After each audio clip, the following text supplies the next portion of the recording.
नमस्कार, यो हो न्यूज 24 टेलिभिजन प्राइम टाइम न्यूजमा स्वागत छ। कोभिडले सर्वत्र प्रभाव जमाइरहेको छ। यो अवस्थामा उच्च मनोबल बनाउन जरुरी छ। उच्च मनोबल जुनसुकै प्रकारका रोग निको बनाउन पनि महत्त्वपूर्ण रहेको तथ्य चिकित्सा विज्ञानले पनि प्रमाणित गरिसकेको छ। विश्वभरमै तेस्रो लहरमा संक्रमणको फैलावट तीव्र छ, तर गम्भीर समस्या एवं मानवीय क्षति तुलनात्मक रूपमा कम छ। यो परिवेशमा त्रास, भय र चिन्ता होइन, साहस, हिम्मत र आत्मविश्वासका साथ अघि बढ्न जरुरी छ। विज्ञहरूको सुझाव पनि यही हो। यस्तो विषम अवस्थामा नागरिकका पनि केही महत्त्वपूर्ण दायित्वहरू हुन्छन्। संक्रमणको भयावह परिस्थितिमा जनस्वास्थ्यका मापदण्ड पालनामा सबैले भरपूर ध्यान दिन जरुरी छ। उच्च सावधानी अपनाएमा संक्रमणबाट जोगिन सकिन्छ। मास्क लगाउने, सेनिटाइजरको समुचित प्रयोग गर्ने, साबुन पानीले नियमित हात धुने एवं भीडभाड नगर्ने जस्ता जनस्वास्थ्यका मापदण्ड पालनामा सबैले ध्यान दिन जरुरी छ। यता सरकारले स्थानीय तहको निर्वाचन घोषणा नगरेर निश्चय र अन्यल सृजना गरिरहेको छ। वैशाखभित्र चुनाव नगराउने षड्यन्त्रमा सरकार रहेको आशंका र आरोप लाग्न थालेका छन्। वैशाखभित्र स्थानीय तहको निर्वाचन गराउन माघको पहिलो साताभित्र चुनाव मिति घोषणा गर्न निर्वाचन आयोगले भनिसक्दा पनि सरकार सुस्त देखिएको छ। निर्वाचन लोकतन्त्रको सुन्दर पक्ष मात्रै होइन, नेपालका लागि परिवर्तन संस्थागत गर्ने महत्त्वपूर्ण कडी पनि हो। यति बेला कसले हार्ने वा कसले जित्ने भन्ने प्रश्न प्रधान होइन। चुनाव नभएमा राजनीतिक स्थायित्व र लोकतन्त्रमा प्रश्न उठ्न सक्छ। त्यसैले कसैको हार र जित नहेरी समयमै निर्वाचन गराएर लोकतन्त्रको जित गराउन बुद्धिमानी हुनेछ। अब प्राइम टाइम न्यूजका हेडलाइन्स। संघीयताको 4 वर्षपछि प्रदेश 2ले बल्ल पायो नाम र स्थायी राजधानी। प्रदेश सांसदको 2/3बाट मध्य प्रदेश नामाकरण। राजधानी जनकपुर धाम यथावत कायम भएको घोषणा गर्दछु। नेपालमा एकै दिन झण्डै 7,000 संक्रमित। संक्रमणको ग्राफसँगै अस्पतालहरूमा चाप बढ्दै। विशेष अवस्था आए कडा कदम चाल्ने सरकारको योजना। ओमिक्रोन एकदमै द्रुत गतिमा फैलिरहेको छ। सबै ओमिक्रोन सामान्य मात्र हुँदैनन्। पशुपति धर्मशाला भाडा प्रकरण छानबिन समितिद्वारा प्रतिवेदन पेश। धर्मशाला भाडामा दिदार सञ्चालनमा बेथिति भएको ठहर। बताससँगको सम्झौता खारेज गर्न सिफारिस।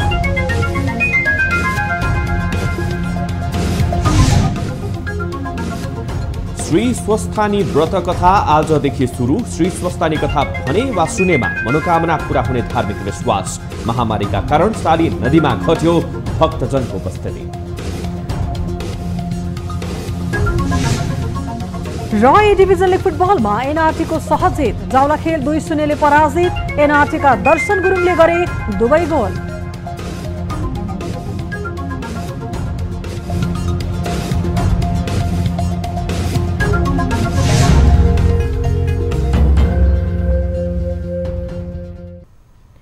हामी निरन्तर न्यूजमा छौं। लामो विवाद, बहस र छलफलपछि प्रदेश 2ले आफ्नो नाम र स्थायी राजधानी पाएको छ। प्रदेश सभाको सोमबारको बैठकले नाम मध्य प्रदेश र राजधानी जनकपुर धाम रहेको प्रस्ताव पारित गरेको हो। यो सँगै देशका 6वटा प्रदेशको नाम र राजधानीको टुङ्गो पनि लागेको छ। संघीयताको अभ्यास गरेको 4 वर्ष बित्दा पनि प्रदेश 1ले भने नाम र मुकाम टुङ्गो लगाउन सकेको छैन। एक रिपोर्ट। प्रदेश 2को नामाकरणमा राजनीतिक दलहरूबीच विवाद रहँदै आएको थियो। त्यही विवादका कारण 4 वर्षसम्म प्रदेश संसदमा यसबारे प्रस्ताव निर्णयार्थ प्रस्तुत हुन सकेको थिएन। प्रदेश संसदको 2/3ले नामको टुङ्गो लगाएको छ। नामाकरणमा 79 मत खसेकोमा 80 जना मध्य प्रदेशको पक्षमा उभिएका थिए। प्रदेश 2को संसदमा 103 जना सदस्य छन्। मध्य प्रदेशको विपक्षमा 19 जनाले मतदान गरेका छन्। जनता समाजवादी पार्टी र नेकपा माओवादी केन्द्रले मध्य प्रदेशको प्रस्ताव गरेका थिए। त्यो प्रस्तावमा लोकतान्त्रिक समाजवादी पार्टीले समर्थन गरेको थियो।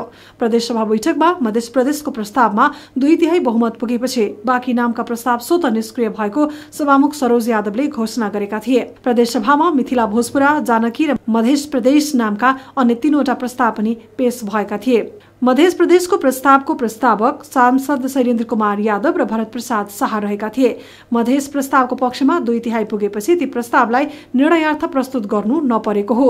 उता जनकपुर धामलाई राजधानी बनाउने प्रस्तावमाथि भएको गोप्य मतदानमा 78 जनाले पक्षमा मतदान गरेका थिए।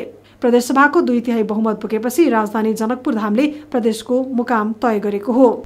धनुषा जिल्लाको ढल्केवर र पूर्व पश्चिम लोकमार्ग, पूर्वमा कमला नदी, दक्षिणमा नेपालको सिमाना र पश्चिममा मिथिला माध्यमिक परिक्रमा कायम भएको घोषणा गर्दछु।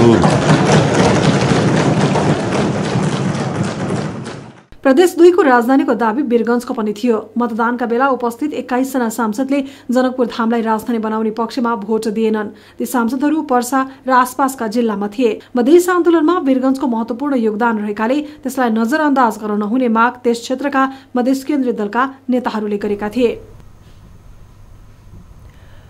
नेपालमा सोमबार 6,734 जनामा कोरोना भाइरस संक्रमण पुष्टि भएको छ। देशभर गरिएको 14,014 पीसीआर परीक्षणका क्रममा 5,747 जना र 3,451 एन्टिजेन परीक्षणका क्रममा 987 जनामा कोरोना संक्रमण पुष्टि भएको स्वास्थ्य मन्त्रालयले जनाएको छ। त्यस्तै कोरोनाका कारण थप 3 जनाको मृत्यु भएको छ। हालसम्म नेपालमा 11,623 संक्रमितको कोरोनाकै कारण मृत्यु भएको हो। त्यस्तै थप 547 जना निको हुँदा हालसम्म नेपालमा 8,16,985 जना निको भएका छन्। हाल नेपालमा 30,877 सक्रिय संक्रमित आइसोलेसनमा र 100 जना क्वारेन्टिनमा रहेका छन्। कोरोना संक्रमण बढ्दै जाँदा अस्पतालमा स्वास्थ्यकर्मी कोरोना संक्रमित हुने दर पनि भत्तै बढेको छ। एपिडेमियोलोजी तथा रोग नियन्त्रण महाशाखाले संक्रमण यही रफ्तारले बढ्दै गए ठूलो संख्यामा स्वास्थ्यकर्मी संक्रमित भएर अस्पतालको सेवा प्रवाहमा समस्या हुन सक्ने जनाएको छ। सेवा प्रवाहमा समस्या एवं अस्पतालको बेड भरिने अवस्था आएमा कडा कदम चाल्न सक्ने समेत महाशाखाले जनाएको छ। ईडीसीडीले त्रसित नभई उच्च मनोबल बनाउन र सावधानी अपनाउन पनि आग्रह गरेको छ। एक रिपोर्ट। पछिल्लो लहरले काठमाडौँ उपत्यका कोरोनाको हटस्पट बन्दै गएको छ। पुष्टि भएका संक्रमित मध्ये 60% उपत्यकामा छन्। उपत्यकाका अस्पतालमा चाप बढ्दै गएको छ, तर स्वास्थ्यकर्मी आफै संक्रमित हुने दर बढेको छ। ओमिक्रोन भेरिएन्टले नेपाल सहित विश्वभर संक्रमणलाई उत्कर्षमा पुर्याइरहेको छ। अध्ययनहरूले यो भेरिएन्टलाई अहिलेसम्मको सबैभन्दा संक्रामक भएको जनाएका छन्। त्यसैले खोपको पूर्ण डोज लिए पनि संक्रमणको जोखिममा उत्तिकै छ। एपिडेमियोलोजी तथा रोग नियन्त्रण महाशाखाका अनुसार संक्रमणले अस्पतालमै चाप बढाए सरकारले कडा कदम चाल्नेछ। ओमिक्रोन एकदमै द्रुत गतिमा फैलिरहेको छ। सबै ओमिक्रोन सामान्य मात्र हुँदैनन्। यसमा पनि अस्पताल जाने, भर्ना हुने, भेन्टिलेटर अक्सिजन चाहिने हुन सक्छ। त्यो कुरा स्पष्ट छ, यसको स्पेक्ट्रममा पनि स्पष्ट छ। र तथापि डेल्टा वेभको पालामा भन्दा कम व्यक्तिहरूलाई अस्पताल अथवा आइसियु चाहिएको पनि देखिएको छ अहिलेसम्मको प्रारम्भिक तथ्याङ्कहरूले। ओमिक्रोन भेरिएन्ट 1 जना संक्रमित हुँदा 12 जनासम्मलाई सर्न सक्छ। दिन प्रतिदिन संक्रमण तीव्र बढ्नुको कारण नेपालमा ओमिक्रोन नै हो। विज्ञहरूले नेपालमा दैनिक 10,000 भन्दा बढी संक्रमण पुष्टि हुन सक्ने बताइरहेका छन्। संक्रमणको रफ्तार स्वास्थ्य पूर्वाधारले धान्न नसके सरकारले कि त लकडाउन वा स्वास्थ्य आपतकाल घोषणा गर्न सक्छ। विज्ञहरूका अनुसार कोरोनाको यो त्रासबाट सुरक्षित रहन सबैले नियमित रूपमा रोकथामका उपायहरू अपनाउन जरुरी छ। ओमिक्रोन संक्रमणका लक्षणहरू हल्का भए पनि यसले केही मानिसहरूमा ठूलो समस्या निम्त्याउन सक्छ। त्यसैले सबै सचेत हुन जरुरी छ। आतंकित नबनौं, तर हामीले सामान्य कुराहरू, जनस्वास्थ्यका मापदण्ड, व्यक्ति बीचको दूरी, मास्कको राम्ररी प्रयोग गर्ने र हातको सरसफाइलाई नभुलौं। आफ्नो पालोमा खोप लगाउँ। सरकारले प्राथमिकता अनुसार यो फ्रन्टलाइन अथवा प्रथम दर्जामा काम गर्ने स्वास्थ्यकर्मी कर्मचारीहरू र 60 वर्ष माथिका उमेरका समूहलाई क्रमशः थप मात्रा खोप अथवा बुस्टर खोपको अभियान सुरु गरिसकेको छ। आफ्नो पालाको खोप नछुटाउँ। खोप लगाउन जाँदा पनि मापदण्ड पालना नभुलौं। केही विज्ञहरूले हाल नेपालमा डेल्टा र ओमिक्रोन भेरिएन्ट एकैसाथ फैलिएकाले चुनौतीपूर्ण बन्न सक्ने भन्दै उच्च सावधानीका लागि आग्रह गरेका छन्। क्यामेरामा प्रभात थापाका साथ टिभी जर्नलिस्ट रिया भण्डारी, काठमाडौँ। प्रधानमन्त्री शेरबहादुर देउवाले कोरोना महामारीसँग जोड्नका लागि आवश्यक सबै तयारी गर्न निर्देशन दिएका छन्। सोमबार बालुवाटारमा बसेको विपद न्यूनीकरण राष्ट्रिय परिषदको बैठकमा प्रधानमन्त्री देउवाले नाकाका सबै क्षेत्रमा होल्डिङ सेन्टर र कोरोना परीक्षणका साथै महामारीसँग जोड्नका लागि आवश्यक सबै तयारी गर्न निर्देशन दिएका हुन्। होल्डिङ सेन्टर र आइसोलेसनका लागि ठाउँ अभाव भए खाली रहेका विद्यालयको समेत प्रयोग गर्नुपर्ने उनको भनाइ छ। प्रधानमन्त्री देउवाले हर हालतमा जनताको ज्यान जोगाउनका लागि सरकारले कुनै कमी हुन नदिने स्पष्ट पारे। सबै भिडभाड हुने कार्यक्रमहरू रोक्ने र राजनीतिक दलहरूले पनि सचेतनामूलक अभियान सञ्चालन गर्नुपर्नेमा उनले जोड दिए।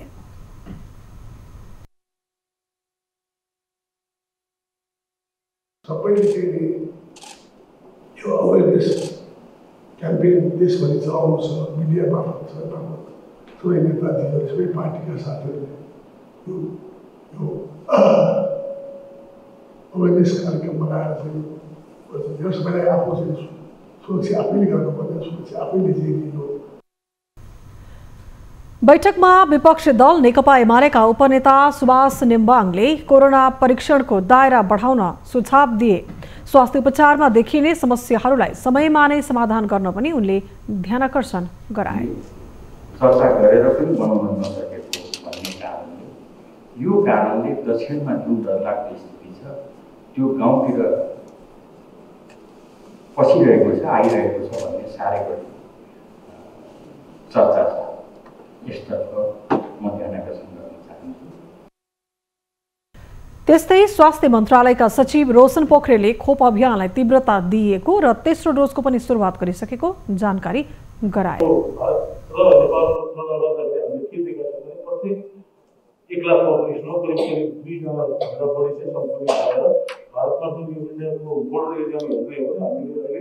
सबभन्दा हामीलाई समस्या देखेको तलको बोर्डहरू सबै छन् भने सुदूरपश्चिम र प्रदेश 1 मा चाहिँ अलि बढी समस्या देखिएको छ, जहाँ चाहिँ यो नयाँ भेरिएन्टले गर्दाखेरि एकदमै धेरै संक्रमणहरू प्रतिदिन बढ्दै गएको देखिएको छ। बैठकमा साथै प्रदेशका मुख्यमन्त्रीहरूले भर्चुअल रूपमा प्रदेशमा कोरोनाको अवस्थाका बारेमा जानकारी गराएका थिए। स्वास्थ्य मन्त्रालयले आगामी 10 दिनसम्म कोरोना महामारी बढ्दै जाने र त्यसपछि भने घट्ने अनुमान गरेको छ। बैठकमा विपक्षी दलका नेता, मन्त्रीहरू, सुरक्षा निकायका प्रमुख, सरकारवाला निकायका पदाधिकारी लगायतको सहभागिता रहेको थियो। पशुपति धर्मशाला सञ्चालनका लागि बतास अर्गनाइजेसनसँग गरिएको सम्झौता खारेज गर्न छानबिन समितिले सिफारिस गरेको छ। नेपाल भारत मैत्री धर्मशाला भाडामा लगाएको बारेमा छानबिन गर्न संस्कृति, पर्यटन तथा नागरिक उड्डयन मन्त्रालयबाट गठित समितिले आज प्रतिवेदन बुझाउँदै बतास अर्गनाइजेसनसँग गरिएको सम्झौता खारेज गर्न सिफारिस गरेको हो। पशुपति धर्मशाला लिजमा दिने सम्झौता अधिकार प्राप्त निकायको स्वीकृति बिना गरिएको, बोलपत्रमा मापदण्ड निर्धारणमा मिलेमतो लगायतको निष्कर्ष प्रतिवेदनमा उल्लेख गरिएको छ। पशुपति धर्मशाला कोषबाट भाडामा लगाउँदा गरेको सम्झौता नियम र प्रचलित कानुन बमोजिम भए नभएको सम्बन्धमा विस्तृत अध्ययन गर्न पुस 23 गते छानबिन समिति गठन गरिएको थियो। संस्कृति, पर्यटन तथा नागरिक उड्डयन मन्त्री श्री प्रेम बहादुर आलेको निर्देशन बमोजिम मन्त्रालयमा प्रतिवेदन पेश गरिएको हो। मन्त्री आले भने कोरोना संक्रमित भएका कारण आइसोलेसनमा रहेका छन्। प्रतिवेदनले धर्मशाला भाडामा दिँदा र सम्झौता शर्तहरू निर्धारण गर्दा कानुन बमोजिम पदीय दायित्व निर्वाह नगरी कोषलाई हानि पुर्याउने कर्मचारी तथा पदाधिकारी समेतलाई कारबाही गर्नुपर्ने उल्लेख गरिएको छ। पर्यटन मन्त्री आलेले आइतबार मात्रै पशुपति धर्मशालाको निरीक्षण गरेका थिए। उनले धर्मशाला अवैधानिक काम भएको पाइएको बताएका थिए।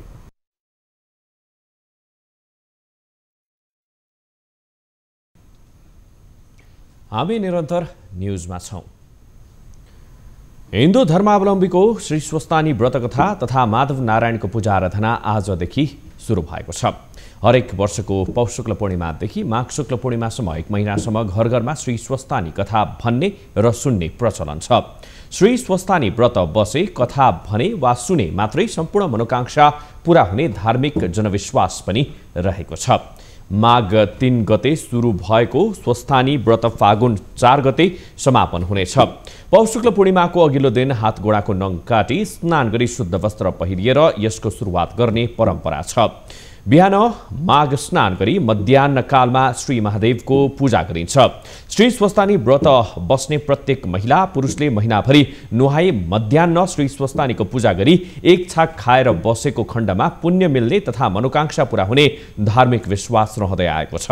काठमाडौँको उत्तर पूर्वमा पर्ने साँखु स्थित चाली नदीमा आजदेखि माघ स्नान सहित माधव नारायणको मेला लाग्ने गर्दछ।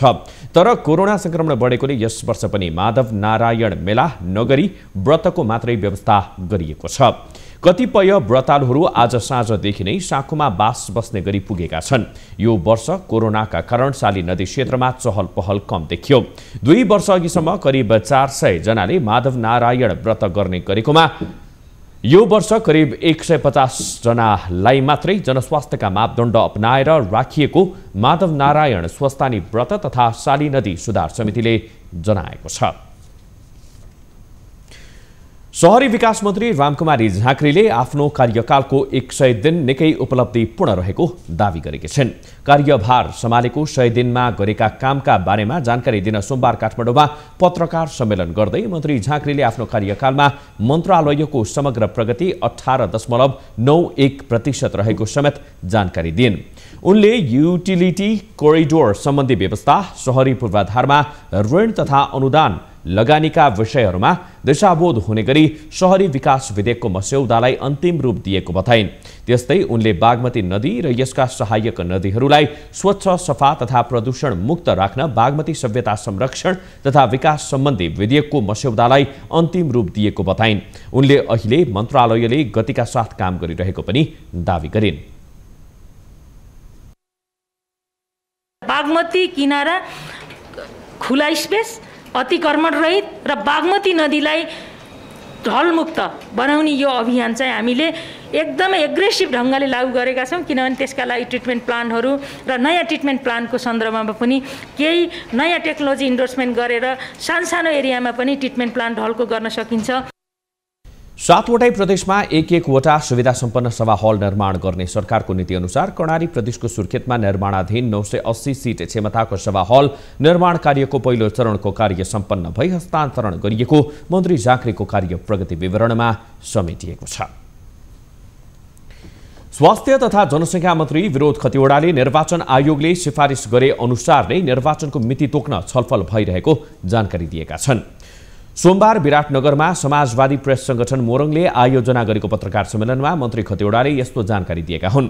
निर्वाचन आयोगले निर्वाचन तयारीको लागि माघ पहिलो सातासम्म निर्णय मागेको हुनाले आउँदो मन्त्री परिषदको बैठकले स्थानीय तहको निर्वाचनको मितिको निर्णय गर्ने उनले बताए।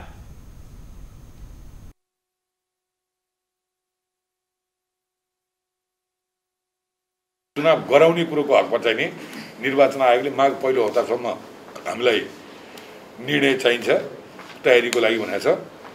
सम्भवतः आउँदो बस्ने क्याबिनेटले माघ पहिलो हप्ता भनेको आज हामी सायद कति गते 3 गते गफ गर्दैछौँ। अझ हामीसँग 4-5 दिन समय छ। त्यसले गर्दा अब आउने क्याबिनेट बैठकले यस विषयमा निर्णय गर्छ। फरक प्रसङ्गमा मन्त्री खतिवड़ाले मेडिकल कलेजहरूले चिकित्सा शिक्षा आयोगले तोके भन्दा बढी शुल्क लिए कानून अनुसार कारबाही गरिने स्पष्ट पारे। उनले सम्बन्धित पक्षले अटेर गरेका कारण आयोगले तोकेको शुल्क लागू गर्न नसकिएको पनि बताए। मन्त्री खतिवड़ाले कोरोना विरुद्धको खोप पर्याप्त मात्रामा रहेकोले खोप लगाउन अभिप्रेरित गर्नुपर्ने अवस्था रहेको पनि बताएका छन्। 7वटै प्रदेशमा तालिका बनाएर अझ प्रभावकारी रूपमा सञ्चालन गर्ने नीति सरकारको रहेको पनि उनले जानकारी दिए। कोरोना विरुद्ध खोपको समस्या नरहेको जनाउँदै मन्त्री खतिवड़ाले अहिले पर्याप्त खोप मौजदात रहेको पनि बताएका छन्। श्रम, रोजगार तथा सामाजिक सुरक्षा मन्त्री कृष्ण कुमार श्रेष्ठले कोरोना महामारी कम भए आगामी 6 महिनाभित्र तयारीमा रहेका कामदारलाई दक्षिण कोरिया पठाउने दावी गरे। सोमबार काठमाडौँमा ईपीएस प्रणाली पास गरेर पनि कोरिया जान नपाएका व्यक्तिहरूको छलफलका क्रममा मन्त्री श्रेष्ठले ईपीएस प्रणाली पास गर्दै प्रक्रियामा रहेकाहरूलाई 6 महिनाभित्र पठाउने सरकारको तयारी रहेको पनि बताएका छन्। उनले कोरोना महामारी बढ्दै गए जहाज चल्न नसक्ने अवस्था आएमा भने केही बढी समय लाग्ने बताएका छन्। कोरोनाकै कारण नत्र म आफै कोरिया पुगेर त्यहाँका समकक्षीहरूसँग त्यहाँको श्रम मन्त्रालयसँग छलफल गर्थेँ। त्यो जानै सक्ने अवस्था नै छैन। त्यसकारणले गर्दा कसरी हुन्छ छिटोभन्दा छिटो पठाउनको लागि तपाईँभन्दा मलाई हतार छ होइन, तपाईँहरूलाई भन्दा मलाई हतार छ। त्यसकारणले यो यति दिनमै यसो भनेर त म भन्दिनँ। छलफलका क्रममा ईपीएस प्रणाली पास गरेर पनि कोरिया जान नपाएका कामदारहरूले लामो समय उड्न नपाउँदा समस्या भएको गुनासो गरेका थिए।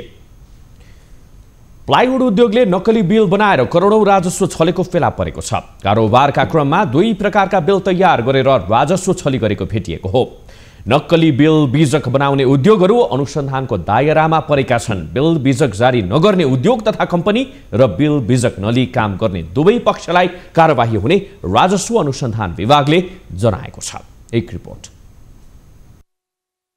अधिकांश प्लाइवुड उद्यमी तथा व्यवसायीले दुई प्रकारको बिल प्रयोग गरी कारोबार गरेको पाइएको छ। कर छलीका लागि व्यवसायीले कच्चा र पक्का बिलको नामबाट कारोबार गरिरहेको भेटिएको हो। वास्तविक कारोबारको लागि कच्चा बिल र भ्याटका लागि पक्का बिलको प्रयोग हुने गरेको छ।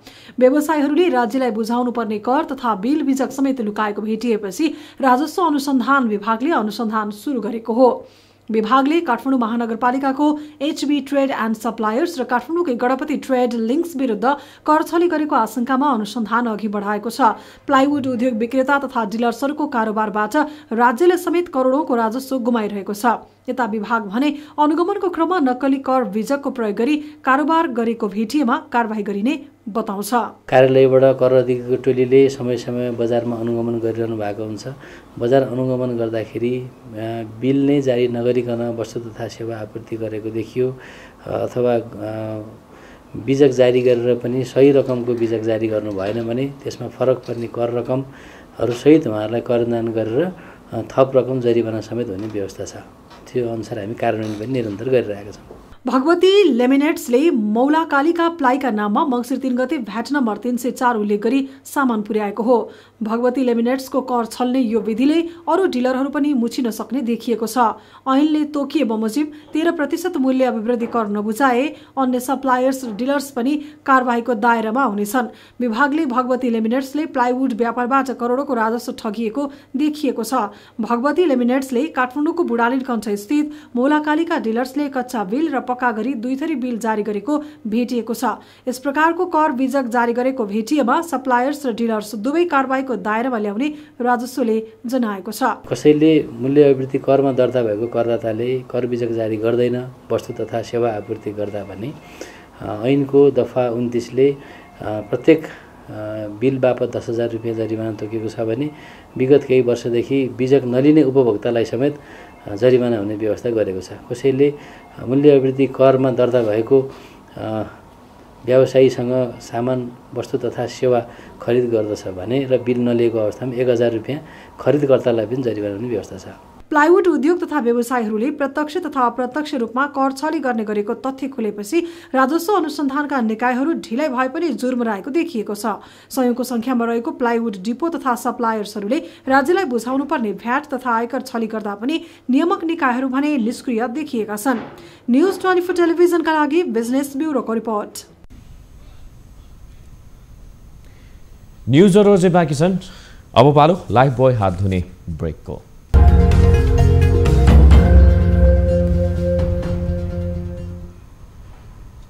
हामी निरन्तर न्यूजमा छौं। नेकपा क्रान्तिकारी माओवादीका महासचिव मोहन वैद्य किरणले प्रचण्ड र विप्लवबाट अब क्रान्तिको सुरुवात हुन नसक्ने टिप्पणी गरेका छन्। सोमबार ललितपुरमा आयोजित पार्टी प्रवेश कार्यक्रममा वैद्यले पार्टी एकताका लागि विभिन्न चरणमा छलफल भएको तर अब प्रचण्ड र विप्लवबाट क्रान्तिको सुरुवात हुन नसक्ने देखिएको बताएका हुन्। दुवै नेताले शान्तिपूर्ण माध्यमबाट समाजवाद आउने कुरा गरेकाले क्रान्तिकारी धारमा विचलन आउने खतरा आफूले देखेको उनको भनाइ थियो। महासचिव वैद्यले मसालका महामन्त्री मोहन विक्रम सिंह र विप्लवमा अरूका कुरा सुन्ने प्रवृत्ति नरहेको र उनीहरूको पार्टीमा व्यक्तिवाद हावी भएको आरोप समेत लगाए। वैद्यले अब पार्टीलाई सशक्त रूपमा क्रान्तिकारी धारका रूपमा अघि बढाउने समय आएको पनि धारणा राखेका छन्। हामीले जुन रूपमा एकताबद्ध हुन खोजेका थियौं त्यो दिशामा हामी जान सकेनौं। तर अब सुरु भयो कमिटीहरू, अब सुरु भयो राम्रो राम्रो हिसाबले अब हामी अगाडि बढ्छौं। कार्यक्रममा गोपाल किराती नेतृत्वको माओवादीमा रहेका नेताहरू नेकपा क्रान्तिकारी माओवादीमा प्रवेश गरेका थिए। बिरलै नाम सुनिएको तनहुँको मानहुकोट गत वर्षको कोरोना भाइरसको महामारी बीच एकाएक चर्चामा आयो। पर्यटकीय सम्भावना बोकेको ब्यास नगरपालिका वडा नम्बर 5 मा रहेको मानुकोट सामाजिक सञ्जालका कारण एकाएक चर्चामा आएपछि त्यहाँ विकासका पूर्वाधार निर्माण हुन थाले। तर खानेपानी मुख्य समस्या रहेको उक्त ठाउँमा अहिलेसम्म पनि समस्याको समाधान हुन सकेको छैन। एक रिपोर्ट। मानवकोटमा पर्यटकहरू आगमन बढेसँगै विकासका पूर्वाधार निर्माणले पनि गति लिएको छ। अहिले त्यहाँ पक्की सडक, भ्यू टावर, सार्वजनिक शौचालय लगायत विभिन्न संरचना निर्माण भए। तर खानेपानीको चरम अभावका कारण रित्तिँदै गएको मानवकोटको गाउँमा अहिलेसम्म पनि खानेपानीको समस्याको समाधान हुन भने सकेको छैन। गाउँमा खानेपानीको मुहान नभएका कारण मानवकोटका बासिन्दाले हरेक वर्ष हिउँदभर सङ्कट झेल्दै आएका छन्। बर्खामा भने मानवकोटवासीले आकाशे पानी र बजारबाट खरिद गरेर खानेपानीको जोहो गर्छन्। बजारको पानी खरिद गर्न नसक्नेले बस्तीमा रहेको मानवकोट प्राथमिक विद्यालयको छानाबाट खस्ने पानी सङ्कलन गरेर बर्खामा पानीको अभाव टार्ने गर्छन्। पर्यटकीय रूपमा चर्चामा आए पनि मुख्य समस्या रहेको खानेपानीको समस्याको समाधान अझै हुन नसकेको स्थानीयहरू बताउँछन्। हरेक कुरो पानीको समस्या छ। सबभन्दा मेन कुरो पानी छैन। पानी सबै दमौली बजारबाट तपाईँको 1500 लिटरको पनि 2400 तिर्नुपर्छ। यता मानवकोटमा पानी पुर्याउनलाई डीपीआर निर्माणको चरणमा रहेको ब्यास नगरपालिकाले जनाएको छ। विभिन्न सङ्घ संस्थासँग सहकार्य गरी गाउँबाट निकै तल रहेको मुहानबाट लिफ्ट प्रविधिबाट पानी ल्याउन लागि छ। बाट पानी आउने जस्तो स्थिति देखिएन। त्यसबाट तलैबाट पानी चाहिँ खानेपानीको लागि चाहिँ हामीले व्यवस्थापन गर्नुपर्ने हुँदा 3टा विकल्पहरू हामीले अध्ययन गरिरहेका छौँ। एउटा चाहिँ तलैको मुहानबाट लिफ्टिङ गरेरै लिएर जानुपर्ने हुन्छ। त्यसमा हामीले यो तनहुँ हाइड्रो परियोजनालाई पनि हामीले अनुरोध गरिरहेका छौँ। खानेपानीको चरम अभावले रित्तिँदै गएको गाउँ एकाएक चर्चामा आएपछि फेरि गाउँ फर्किनेको लर्को लागेको छ। विकासका पूर्वाधारहरू निर्माण हुनु सकारात्मक भए पनि खानेपानीको समस्या समाधान नहुँदा अन्य पूर्वाधार स्थानीयको लागि कागलाई बेल पाक्यो, हर्ष न विस्मात जस्तै हुनेछ। न्युज 24 टेलिभिजनका लागि तनहुँबाट टिभी जर्नलिस्ट सोबिन लामिछानेको रिपोर्ट। नेपालका तराईका अधिकांश जिल्लामा बिहेबारी भारतीय नागरिकसँग पनि हुने गरेको छ। कतिपय सीमावर्ती गाउँहरूमा बाल विवाह नै हुने गर्दछ। बर्दियामा त्यस्तो बाल विवाह न्यूनीकरण गर्न धर्मगुरु तथा मौलानाहरू अहिले हातेमालो गर्दैछन्। एक रिपोर्ट। बर्दियामा गुलरिया नगरपालिका सहित 4 स्थानीय तह भारतसँग जोडिएका छन्। शिक्षा तथा विकासका आधारले पछि परेका ती सीमावर्ती गाउँमा बाल विवाहले जरो गाडेको छ। खास गरी छोरीको विवाह कानूनले भनेको 20 वर्ष नपुगी हुने गरेको छ। कतिपयले त छोरी 10 वर्ष पुग्दा नपुग्दै बिहे गर्ने गर्दछन्। यो परिवेशमा गुलरिया नगरपालिका तथा केही सामाजिक संस्थाहरू बाल विवाह रोक्न प्रयत्नशील छन्। धार्मिक ग्रन्थहरूमा वेदहरूमा पनि 25 वर्षसम्म चाहिँ ब्रह्मचर्यमा रहोस्, 25 वर्षसम्म विवाह नगरोस् भन्ने एउटा हाम्रो चाहिँ परम्परा रहेको छ। त्यसो भएको हामी धार्मिक गुरुहरूबाट पनि यो जाओस् कि 25 वर्षभन्दा यता चाहिँ विवाह गर्न योग्य ठिक हामीले पनि मान्दैनौँ। मुख्यतया मुस्लिम समुदायमा बाल विवाह हुने गरेको छ। प्रहरी पनि त्यसलाई रोक्न लागि परेको छ। प्रशासनिक एवं सामाजिक सक्रियताले बाल विवाहमा झिनो मात्रामा भए पनि कमी आएको छ। बाल विवाहको अब न्यूनीकरण हुन थालेछ। अब यस्तै 2-4 वर्षमा लगभग भइहाल्छ कि भाग्ने चलनबाट हुन्थ्यो, तर अब त्यस्तो पनि हुँदै रहेको छैन। अब दलित महिला उत्थान सङ्घ बर्दियाले सहयोग गरेको कार्यक्रममा उपस्थित धर्मगुरु तथा मौलानाहरूले बाल विवाह रोक्न ऐक्यबद्धता जनाएका छन्। गत वर्ष मात्र बर्दियामा 12वटा बाल विवाह सम्बन्धी उजुरी परेको थियो। तर बाल विवाहका धेरै घटनाको सूचना प्रहरीसम्म पुग्ने गरेको छैन। न्युज 24 टेलिभिजनका लागि बर्दियाबाट टिभी जर्नलिस्ट ज्योति पन्थीको रिपोर्ट। हामी निरन्तर न्युजमा छौँ। अब हेल्थ न्युज।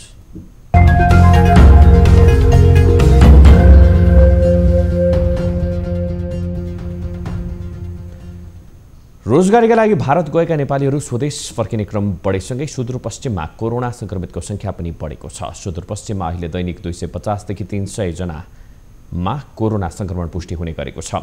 संक्रमित हुने अधिकांश भारतबाट फर्किनेहरू रहेका छन्। एक रिपोर्ट।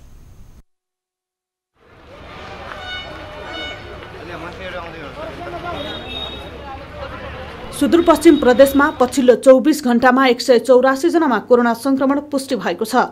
प्रदेशमा हाल 495 जना सक्रिय संक्रमित छन्। पछिल्लो केही दिन यता परीक्षणको दायरा बढेको कारण पनि संक्रमितको संख्या बढिरहेको विज्ञहरूको अनुमान छ। भारतमा कोरोनाको ओमिक्रोन भेरिएन्टले गति लिएपछि त्यहाँ रहेका नेपालीहरू धमाधम स्वदेश फर्कन थालेका छन्।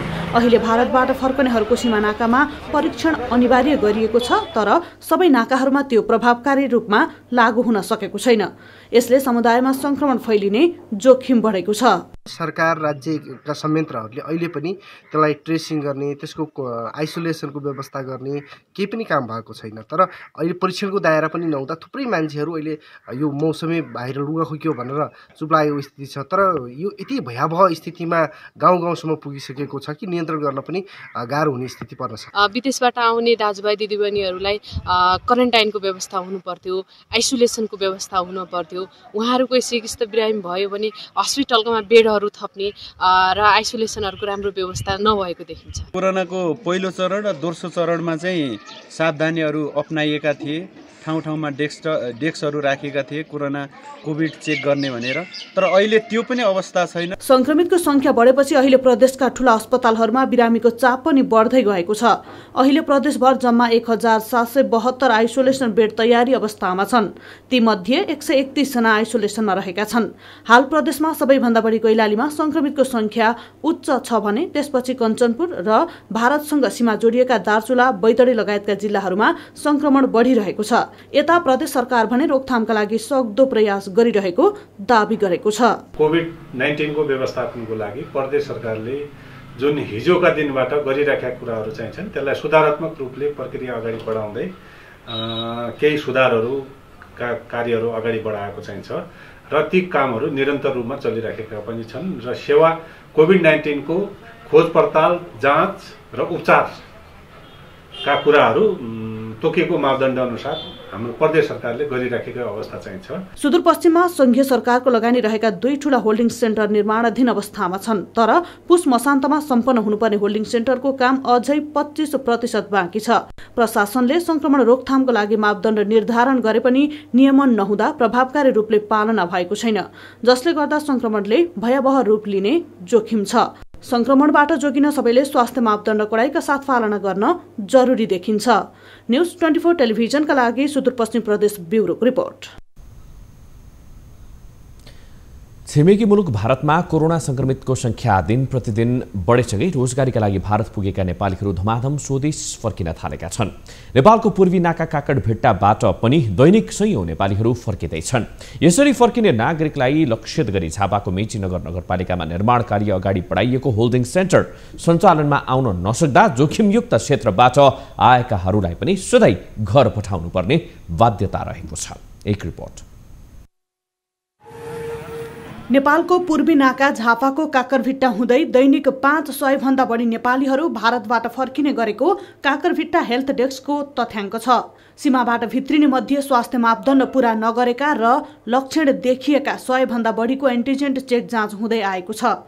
तर विडम्बना के छ भने झापा नगरपालिकामा निर्माणाधीन होल्डिङ सेन्टर अझै सञ्चालनमा नआउँदा एन्टिजेन परीक्षणमा पोजिटिभ आएकाहरूलाई समेत सिधै घर पठाउनु पर्ने बाध्यता छ। 50 देखि 70 को हाराहारीमा परीक्षण हुन्छ।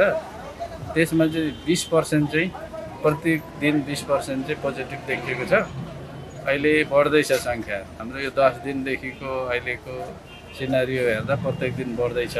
सरकारले झापा नगरपालिका 14 को दुहाडगी स्थित हडिया खोला किनारमा होल्डिङ सेन्टरको निर्माण कार्य पुस मसान्तमा सकिने गरी नेपाली सेनालाई असार 3 मा जिम्मा दिएको थियो, जसमा सेनाले आफ्नो रेखदेख र संरक्षणमा हनुमान कन्स्ट्रक्सन ललितपुरलाई ठेक्का सम्झौता गरी निर्माण कार्य अगाडि बढाए पनि सञ्चालनमा भने आउन सकेको छैन।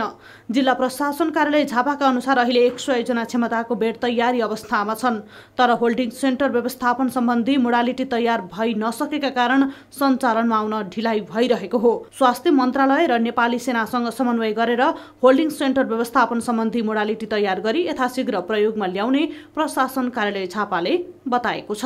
1000 जनाको क्षमतामा अहिले तत्काललाई 100 वटा बेड चाहिँ तयार भइसकेको अवस्था छ, तर त्यसको व्यवस्थापनको मोडालिटी आइसकेको छैन। व्यवस्थापनको मोडालिटीको लागि स्वास्थ्य मन्त्रालय र नेपाली सेना लगायतको चाहिँ CCMC लगायतको चाहिँ यसमा छलफल भइरहेको अवस्था छ। त्यसलाई कसरी अगाडि बढाउने सन्दर्भमा त्यो छिटै नै सञ्चालनमा आउनेछ। 4 बिघा क्षेत्रफलमा रहेको 1000 जना अट्ने क्षमताको होल्डिङ सेन्टरमा 22 वटा पक्की भवन, 14 वटा क्वारेन्टिन, 2 जना डाक्टर र स्वास्थ्यकर्मी बस्ने एडमिट भवन, 12 वटा डाइनिङ हल, 2 वटा एडमिन किचन, एउटा सेन्ट्रल किचन र 16 वटा शौचालय रहने बताइएको छ। यसरी राज्यले करोडौं रकम खर्चेर बनाइएको होल्डिङ सेन्टर अति आवश्यक समयमा पनि मोडालिटीको बहानामा सञ्चालनमा ल्याउन भइरहेको ढिलाइले कोरोना समुदाय स्तरमा फैलने देखिन्छ। यसरी नागरिकको स्वास्थ्यसँग प्रत्यक्ष जोडिएको विषयमा संलग्न निकायहरूले तदारुकता देखाउन जरुरी छ। न्युज 24 टेलिभिजनका लागि झापाबाट टिभी जर्नलिस्ट युवराज आचार्यको रिपोर्ट। अब बिजनेस न्यूज।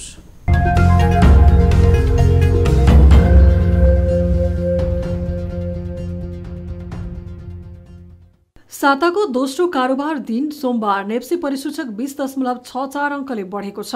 नेप्सी परिसूचक 2947.38 बिन्दु कायम भएको हो। सोमबार कारोबारमा आएका 224 वटा कम्पनीहरूको 1,44,74,713 किता शेयर बराबरको कारोबार हुँदा 7,90,18,90,668 रुपैयाँ बराबरको कारोबार भएको छ। सोमबार कारोबारमा आएका 224 वटा कम्पनीहरू मध्ये भोटेकोशी जलविद्युत कम्पनीको शेयर मूल्यमा सकारात्मक सर्किट लागेको छ। कम्पनीको शेयर मूल्य 10% वृद्धि भएसँगै सकारात्मक सर्किट लागेको हो। बढेको बजारमा कारोबारीले नाफा बुक गर्न खोजेकोले यो दिन कारोबारमा तलमाथि भएको देखिएको छ। सोही कारण बजार बेला बेलामा घटेको देखियो। अन्त्यमा यो दिन खरिदकर्ता नै हाबी भएसँगै बजार बढेर बन्द भएको छ। कारोबार रकमलाई आधार मान्दा समग्र बजार बुलिश ट्रेन्डमै रहेको देखिन्छ। माग लागेसँगै तरलता सहज बन्दै गएकोले शेयर बजारमा सकारात्मक प्रभाव परेको छ।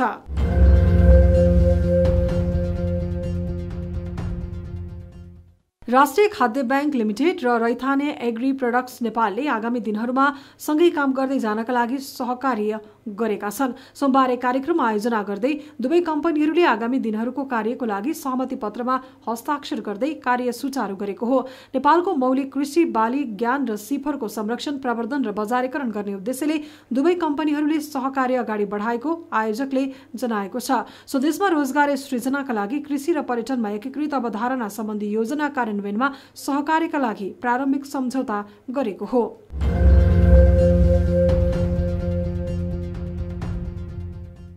त्रिभुवन अन्तर्राष्ट्रिय विमानस्थल भन्सार कार्यालयबाट 6 महिनामा 13.5 अर्ब रुपैयाँ राजस्व सङ्कलन भएको छ। विमानस्थलको भन्सार कार्यालयबाट साउनदेखि पुस महिनासम्ममा 13 अर्ब 56 करोड रुपैयाँ राजस्व सङ्कलन भएको हो। विमानस्थल भन्सारले यस अवधिमा 11 अर्ब 72 करोड रुपैयाँ राजस्व सङ्कलनको लक्ष्य पाएको थियो। तर भन्सार कार्यालयले लक्ष्यभन्दा 15.7% बढी राजस्व सङ्कलन गरेको छ। गत आर्थिक वर्ष 2077-78 को 6 महिनामा जम्मा 8 अर्ब 4 करोड रुपैयाँ राजस्व सङ्कलन गरेको विमानस्थल भन्सार कार्यालय यस वर्षको 6 महिनामा 4 अर्ब 52 करोड रुपैयाँ बढी राजस्व सङ्कलन गरेको हो।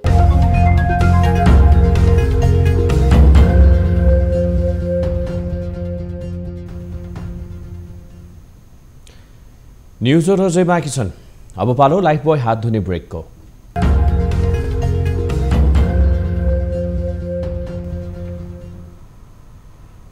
हामी निरन्तर न्युजमा छौं।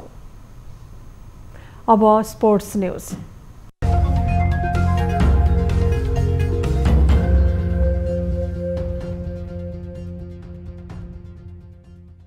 शहीद स्मारक ए डिभिजन लिग फुटबलमा न्युरो टिम एनआरटीले सहज जित निकालेको छ। सोमबार भएको खेलमा एनआरटीले जावलाखेल युथ क्लबमाथि 2-0 गोलको जित निकालेको हो। एनआरटीलाई जित दिलाउन कप्तान दर्शन गुरुङले 2 गोल गरे। एनआरटीले दुवै गोल दोस्रो हाफमा गरेका थिए। पहिलो हाफमा गोलरहित बराबरी भएको खेलको 68औं मिनेटमा दर्शनले गोल गर्दै टोलीलाई अग्रता दिलाएका थिए। त्यसपछि खेलको 73औं मिनेटमा दर्शनले व्यक्तिगत दोस्रो गोल गर्दै एनआरटीलाई 2-0 गोलको जित दिलाएका थिए। जितसँगै एनआरटीले 9 खेलमा 13 अङ्क जोडेको छ।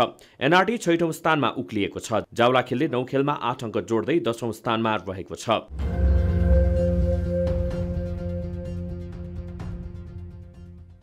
प्रधानमन्त्री कप T20 क्रिकेट प्रतियोगितामा विभागीय टोली नेपाल पुलिस क्लब समूह विजेता बन्दै सेमिफाइनलमा प्रवेश गरेको छ। कीर्तिपुर क्रिकेट मैदानमा सोमबार भएको खेलमा प्रदेश 1 लाई 6 विकेटले पराजित गर्दै समूह 1 को विजेताका रूपमा पुलिस क्लब सेमिफाइनलमा प्रवेश गरेको हो। पहिले ब्याटिङ गरेको प्रदेश 1 ले 20 ओभरमा 8 विकेट गुमाउँदै 101 रन बनाएको थियो। उसका लागि 2 खेलाडीले मात्रै दोहोरो अङ्क जोड्न सके, जसमा मनिष थापाले 59 रन बनाउँदा श्रवण यादवले 10 रन बनाए। खेलाडीहरू बीच दरिलो साझेदारी नहुँदा गर्दा प्रदेश 1 ले पुलिस क्लब सामु 102 रनको सामान्य लक्ष्य प्रस्तुत गर्यो। बलिङमा पुलिसका दिपेन्द्र सिंह ऐरी र मनजित सिंह तथा आरिफ शेखले 2-2 विकेट लिएका थिए। जवाफमा पुलिसले 13 ओभर 1 बलमा 4 विकेट गुमाउँदै लक्ष्य पूरा गर्यो।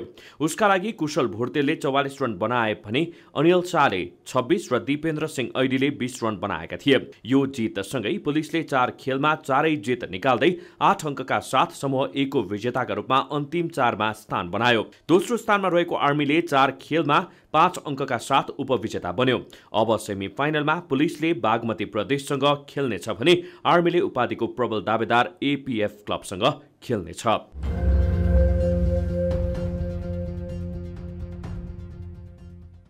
AFC कप छनौट 2022 प्ले अफको पहिलो खेलमा नेपालको मछिन्द्र फुटबल क्लबले श्रीलङ्काको ब्लू स्टार विरुद्ध खेल्ने भएको छ। एसियाली फुटबल महासंघ AFC को तालिका अनुसार मछिन्द्रले ब्लू स्टारसँग प्रतिस्पर्धा गर्दैछ। दक्षिण एसिया क्षेत्रमा रहेको मछिन्द्र र ब्लू स्टार बीचको खेल आगामी अप्रिल 5 मा हुनेछ। खेल दशरथ रंगशालामा हुनेछ। यस खेलको विजेताले दोस्रो चरणमा भारतको मोहन बगानसँग खेल्नेछ। जुन खेल अप्रिल 12 मा हुनेछ। मछिन्द्र जारी शहीद स्मारकी डिभिजन लीगको 7औं चरणसम्म लीगको शीर्ष स्थानमा रहँदै AFC कपमा छनौट भएको हो। अखिल नेपाल फुटबल संघ एन्फाले 7औं चरणको शीर्ष टोलीले AFC कप छनौट खेलाउन एसियाली फुटबल महासंघ AFC लाई प्रस्ताव गरेको थियो, जस अनुसार मछिन्द्र छनौट भएको हो। मछिन्द्रले पहिलो पटक AFC कप छनौट खेल्न लागेको हो। अघिल्लो पटक क्लब लाइसेन्स नभएको कारण मछिन्द्रले छनौटको मौका गुमाएको थियो। मछिन्द्रको स्थानमा उपविजेता बनेको आर्मीले AFC खेलेको थियो।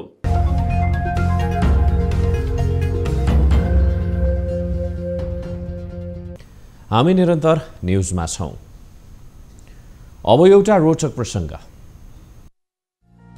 समुदाय अनुसार मानिसहरूको अन्तिम संस्कार गर्ने प्रचलनहरू फरक फरक छन्। तीमध्ये दक्षिण अमेरिका स्थित यानोमामी आदिवासी समुदायका मानिसहरू मृत्युपछि लास पोलेर खरानीको सुप बनाएर खाने गर्छन्। अझ यो समुदायमा मृतक मानिसको मासु खाने प्रचलन पनि छ। यानम पनि भनिने यो समुदायको बसोबास दक्षिण अमेरिकाका ब्राजिल, भेनेजुएला लगायतका देशमा छ। यो समुदायको सभ्यता पश्चिमी सभ्यता भन्दा बिल्कुल फरक छ। यो समुदायमा मृत्यु संस्कार निकै अनौठो छ, जसलाई एन्डोक्यालिबेलिज्म भनिन्छ।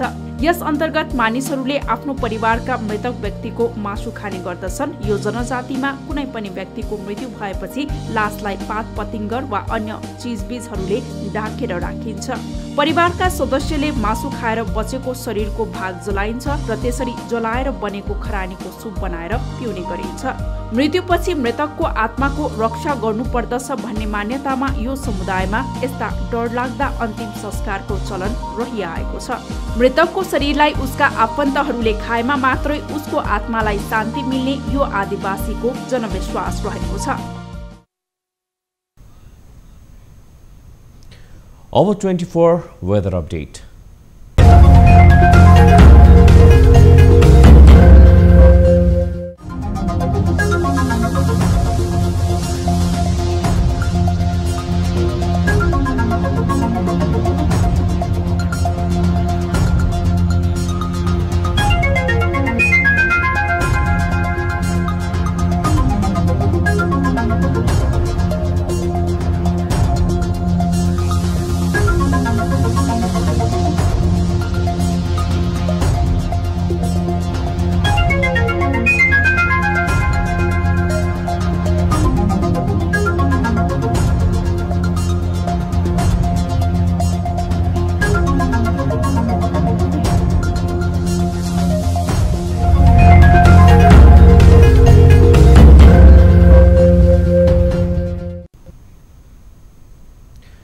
प्राइम टाइम न्यूज सकिनु अघि अहिलेसम्मका हेडलाइन्स पुनः एकपटक। संघीयताको 4 वर्षपछि प्रदेश 2ले बल्ल पायो नाम र स्थायी राजधानी। प्रदेश संसदको 2/3बाट मधेस प्रदेश नामाङ्करण। राजधानी जनकपुर धाम यथावत परिक्रमा कायम भएको घोषणा गर्दछु। नेपालमा एकै दिन झण्डै 7,000 संक्रमित। संक्रमणको ग्राफसँगै अस्पतालहरूमा चाप बढ्दै। विषम अवस्था आए कडा कदम चाल्ने सरकारको योजना। द्रुत गतिमा फैलिरहेको छ। सबै ओमिक्रोन सामान्य मात्र हुँदैनन्। पशुपति धर्मशाला भाडा प्रकरण छानबिन समितिद्वारा प्रतिवेदन पेश। धर्मशाला भाडामा दिँदा र सञ्चालनमा बेथिति भएको ठहर। बतास संघको सम्झौता खारेज गर्न सिफारिस।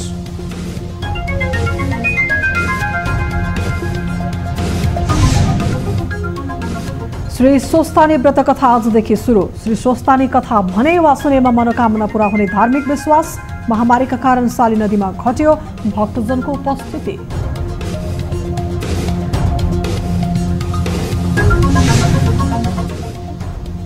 र ए डिभिजन लिग फुटबलमा एनआरटीको सहज जित। जाउलाखेल 2-0 पराजित। एनआरटीका दर्शन गुरुङले गरे दुबईको।